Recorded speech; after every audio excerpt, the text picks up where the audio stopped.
I thought I was just visiting an old friend, until his mother smiled at me in a way that changed everything. It had been years since I last stepped foot on that street, let alone this house. The neighborhood felt smaller somehow, as though time had tightened its corners. I parked outside, staring at the familiar front porch, remembering afternoons spent here with my friend, back when life was uncomplicated.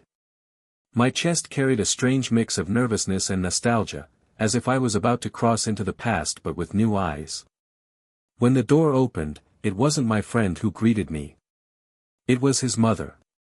She stood there in the warm glow of the hallway, framed by the soft lamplight spilling out behind her. For a moment, I almost forgot how to breathe. She was the same woman who had once passed us sandwiches in the kitchen, or scolded us for staying up too late. But now, there was something different, something I couldn't have noticed before. Grace. Poise. A kind of quiet confidence that only deepened her beauty. Her smile spread slowly, her lips parting with recognition, and I felt the years fall away. "Well," she said softly, her voice carrying that same gentle lilt I remembered, "you've certainly grown." I swallowed, suddenly hyper-aware of how much taller I was now, how her eyes lingered on me with a warmth that was both maternal and something else. Stepping aside, she gestured for me to come in. The faint scent of lavender drifted from her as I passed her in the doorway, subtle and steady, instantly grounding me. Inside, everything felt familiar yet changed: new curtains, polished frames, a few extra lines on the walls of her face. But none of it lessened her presence. As she closed the door, I caught her watching me again, and this time her expression carried a spark of amusement, almost as if she could see the boy I had been and the man I was now, overlapping in her vision. My chest tightened at the realization. I smiled awkwardly, trying to mask the flood of thoughts rushing in. I told myself I was here to see my friend. That was the reason. And yet, the quiet energy in that room told a different story. For the first time in years, I wasn't just standing in an old friend's house. I was standing before a woman I thought I knew, but was only just beginning to see. The living room hadn't changed much. The same old bookshelf lined with hardcovers, the same floral-patterned sofa that once seemed too fancy for us to sit on as kids. Yet sitting there now, I felt an entirely different weight to the space, as though the room itself knew we weren't children anymore.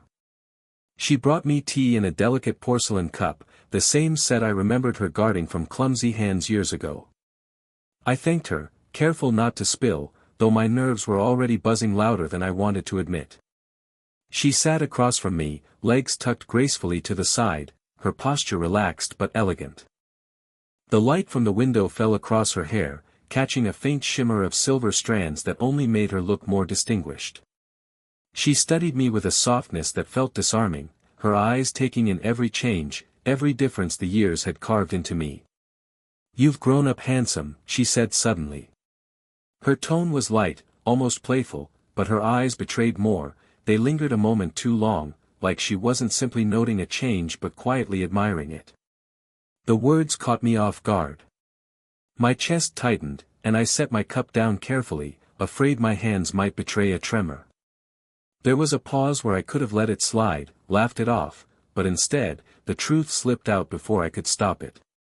"And you haven't aged a bit." Her lips parted in the faintest smile, but I didn't miss the color that rose into her cheeks, subtle yet undeniable. She lowered her gaze to the rim of her teacup, as if to shield the moment, though the silence between us only deepened. I realized then how different this felt. Compliments exchanged between friends' mothers and sons usually died in the air quickly, brushed off as politeness. But this one hung between us, charged, alive, as if the room itself held its breath.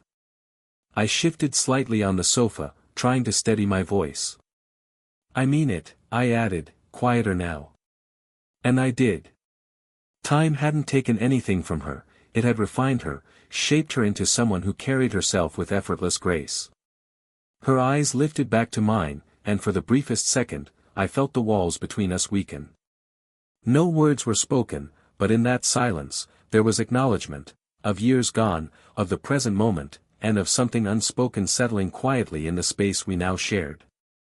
After tea, she suggested we stretch our legs in the garden. I followed her through the back door, and the cool evening air met us with the faint scent of roses and damp earth. The sun was slipping low, painting the sky in soft shades of amber and violet. Shadows of the tall hedges stretched across the grass, and the world felt quieter than it had in a long time. She walked just ahead of me, her steps light, the hem of her cardigan brushing gently against her frame.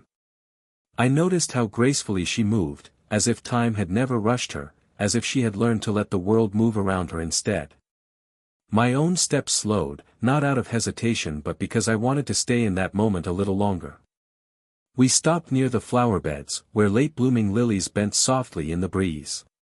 She reached out, pointing at one of them, her voice low and calm as she explained how stubborn the plant had been all summer. I listened, though what I really noticed was the way her hand hovered close to mine. Then, almost casually, she turned toward me and brushed a leaf from my shoulder. It was nothing, a simple gesture, but her fingers lingered a second longer than necessary, the warmth of her touch seeping through the fabric. My breath caught, though I did my best to hide it. Still just as careless, she teased, her eyes glinting with humor. I smiled, but inside, the moment weighed differently. That small touch carried more than it should have, gentleness, familiarity, and something unspoken that made the air between us feel charged. We continued walking, side by side now. Her perfume drifted toward me each time the breeze shifted, soft and steady, reminding me of evenings long ago when she'd call us in for dinner. But tonight, it felt different. It wasn't just memory, it was presence. She asked about my life, my work, my plans, and listened in a way few people ever did. Her eyes didn't wander, her attention didn't break. And as I spoke, I realized how much I wanted her to see me, not as the boy who once stayed over at her house, but as the man standing beside her now. Our steps slowed without either of us deciding it, until we stood still under the fading light. The silence between us wasn't awkward. It was full of things neither of us dared to name just yet. By the time we stepped back inside, the house had changed its mood. The garden's fading light had given way to the soft glow of lamps scattered around the living room. The air carried a quiet stillness, broken only by the occasional creak of wood as the house settled into the evening. She poured us both another cup of tea, though neither of us seemed as focused on drinking it this time. We sat across from each other at the small dining table, the kind where countless family meals must have been shared. But now, it felt like an entirely different kind of setting, more private, more fragile. Her fingers traced absent patterns on the handle of her cup before she finally spoke, her voice steady but softer than before. The years, they've been different than I imagined. She paused, eyes fixed on the steam curling upward. When the house became quieter, after the divorce, I thought I'd welcome the silence. But sometimes it presses in, heavier than I expected. I didn't rush to answer. Instead, I leaned slightly forward, elbows resting on the table, giving her the space to let the words breathe. Her eyes flicked up to mine, as though checking if she'd revealed too much, but I held her gaze with quiet reassurance. "I'm sorry," I said softly. "That must have been lonely." She smiled faintly, a small, brave curve of her lips that didn't quite reach her eyes. "Lonely, yes. But also clarifying. You learn who you are when there's no one left to distract you from yourself." Her honesty disarmed me. For years, I had only known her as the strong figure moving easily through family life, someone constant, someone sure. To see the vulnerability beneath that image stirred something deep inside me. Without thinking, my hand brushed against hers on the table. It was subtle, my fingertips barely grazing her skin, but the contact sent a quiet shiver through me. She didn't pull away. Instead, her hand remained where it was, still and warm, as though the weight of the moment anchored it there. The silence that followed was different from before, not awkward, not uncertain, but full of unspoken understanding. For a heartbeat, it felt as though the years between us didn't matter, that we were simply two people sharing the truth of themselves in the glow of a quiet evening. And in that pause, I realized, I wasn't just listening to her story. I was becoming part of it. The evening stretched on, carrying us into small routines that felt surprisingly intimate. After finishing our tea, she gathered the empty cups and moved toward the kitchen. Out of habit, I followed. It felt natural, almost necessary, to be near her. The kitchen was warm, the faint hum of the refrigerator blending with the clink of porcelain. She rolled up the sleeves of her cardigan as she turned on the tap, her movements unhurried and graceful. I stepped beside her, reaching for a dish towel without her asking, as though we had done this together 100 times before. Our shoulders brushed as we worked in the narrow space. The contact was slight, but my awareness of it was overwhelming. Each time her arm moved close, a quiet current ran through me. I tried to steady my hands, focusing on drying plates, but every small touch chipped away at the boundary I was trying so hard to keep. She noticed too. I could see it in the way her laughter carried a softer edge, a little uncertain, as though she wasn't sure what to do with the closeness either. At one point, she handed me a cup, and our fingers touched. Neither of us pulled away immediately. Her skin was warm, delicate, and for a moment, the kitchen felt too small for the weight of what passed between us. But then the questions crept in. My friend. Her son. What would he think if he saw us like this? The years between us. The voices of others who would never understand. All those unspoken barriers pressed in at once, pulling me back from the edge of something I both feared and wanted. I set the towel down, forcing a smile to lighten the air. You've still got the same system, I said, nodding at the neat way she stacked dishes. She chuckled, grateful for the shift in tone. Some habits don't change. But her eyes betrayed her. When they met mine, there was a flicker, hesitation, longing, restraint all wrapped into one glance. It lasted only a second, but it was enough. We finished the dishes in silence, both pretending the moment hadn't happened, though the truth lingered just beneath the surface. Every movement, every breath carried the weight of what we hadn't said, what we hadn't done. By the time we stepped out of the kitchen, the air between us was charged, fragile, like a thread pulled taut, waiting to snap. The night had grown quiet by the time I gathered my things. The air outside the windows was still, the kind of stillness that comes just before midnight, when the world feels half asleep. I told her I should probably head out, though my voice carried less certainty than I intended. She walked me to the door, her steps unhurried, as though neither of us really wanted the evening to end. The hallway light cast a soft glow around her, catching the delicate lines of her face. She looked calm, but her eyes told another story. At the threshold, I hesitated. My hand rested on the doorknob, yet I couldn't bring myself to turn it. The moment stretched, fragile but heavy. She stood close enough that I could see the faint rise and fall of her breath, close enough to feel the warmth radiating from her body and the cool air drifting through the crack of the open door. Then her hand touched my arm. Light, almost tentative, but it stopped me completely. Her fingers rested there, steady, as if holding me in place without words. It was good having you here, she said softly, her voice carrying a warmth that lingered far beyond the words themselves.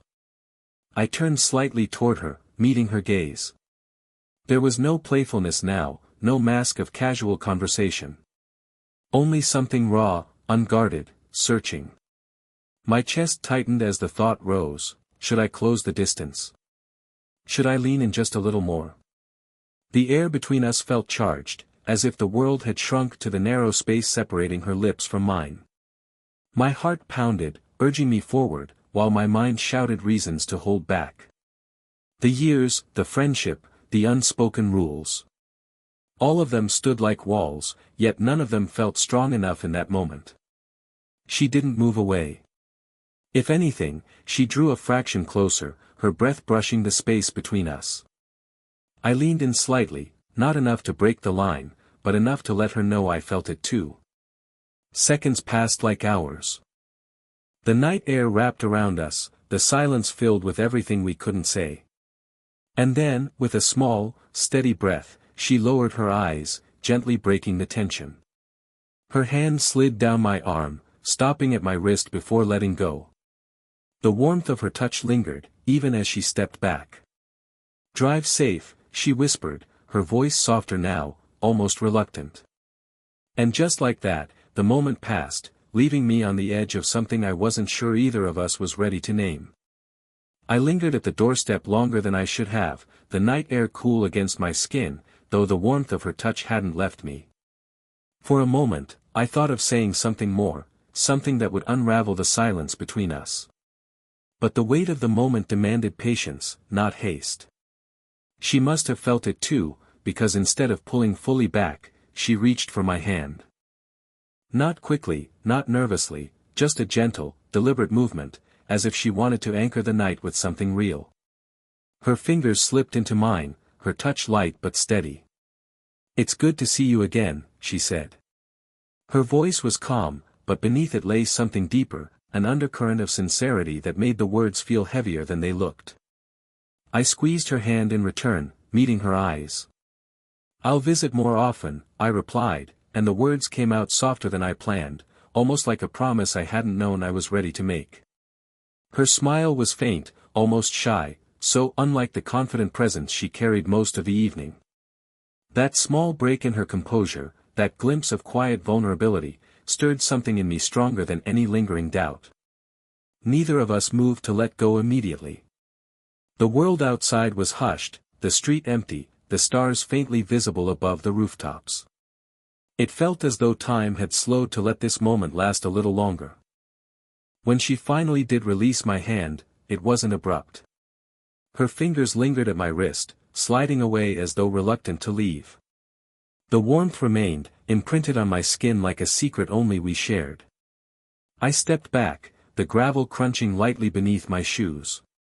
She stood framed in the doorway, the glow of the hallway behind her, looking both familiar and impossibly new.